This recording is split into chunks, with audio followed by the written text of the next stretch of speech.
Hey guys, welcome back to the science TV Hindi.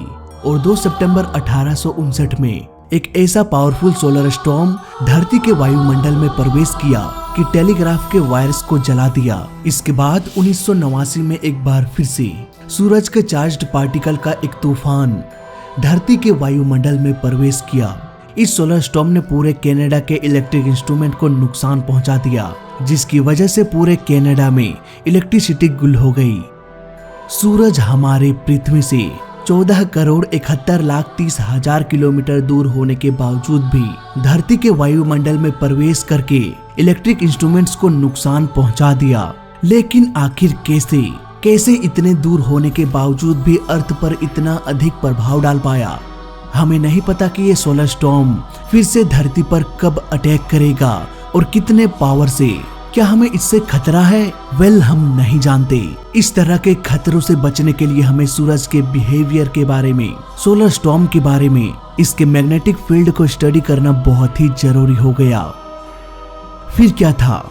साल 2009 में NASA के साइंटिस्ट एक ऐसे मिशन में लग गए जो सन के एटमॉस्फेयर में दाखिल होके इन सारे रहस्यों से पर्दा उठाने वाला था। इस मिशन को अंजाम देने के लिए एक रोबोटिक स्पेसक्राफ्ट तैयार किया गया, जिसका नाम था पार्कर सोलर प्रोब। इस प्रोब में ऐसे इंस्ट्रूमेंट्स को इंस्टॉल किया गया जो सूरज के हर एक लेयर के मैग्नेटिक फील्ड को स्टडी कर सके। आपके जानकारी के लिए बता दूं कि सूरज का मैग्नेटिक फील्ड स्टैटिक नहीं रहता। इसके हर एक लेयर में मैग्नेटिक फील्ड अलग अलग डायरेक्शन में बनता रहता है और आने वाले कुछ ही सेकंड्स में बदल भी जाता है। लेकिन आखिर ऐसा क्यों?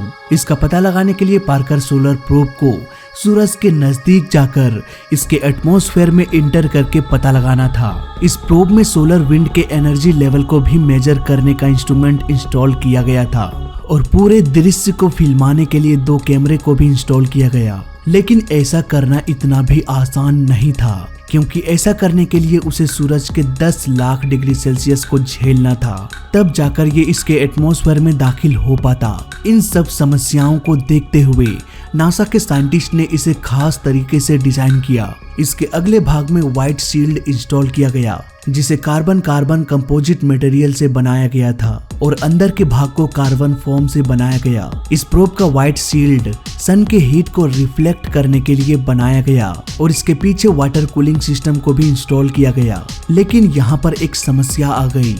इस प्रोब में व्हाइट शील्ड को हमेशा सन के डायरेक्शन में ही रखना था। अगर किसी वजह से इसका डायरेक्शन मुड़ जाए तो सूरज की गर्मी पलक झपकते ही इसे भस्म कर सकता था। इस प्रॉब्लम को दूर करने के लिए एक हीट सेंसर भी लगाया गया। ये सेंसर हीट को डिटेक्ट करके व्हाइट शील्ड को उसकी ओर मोड़ देता, जिससे सन का सोलर विंड प्रोब को नुकसान ना पहुंचा सके। करीब 10 सालों की मेहनत के बाद पार्कर सोलर प्रोब सन को छूने के लिए तैयार हो गया। इसके बाद 12 अगस्त 2018 में डेल्टा 4 हैवी रॉकेट से इसे लॉन्च कर दिया गया। पर पार्कर सोलर प्रोब का सफर इतना भी आसान नहीं था। करीब 3 सालों के सफर के बाद ये वीनस और सन के ग्रेविटेशनल फोर्स में पहुंच गया।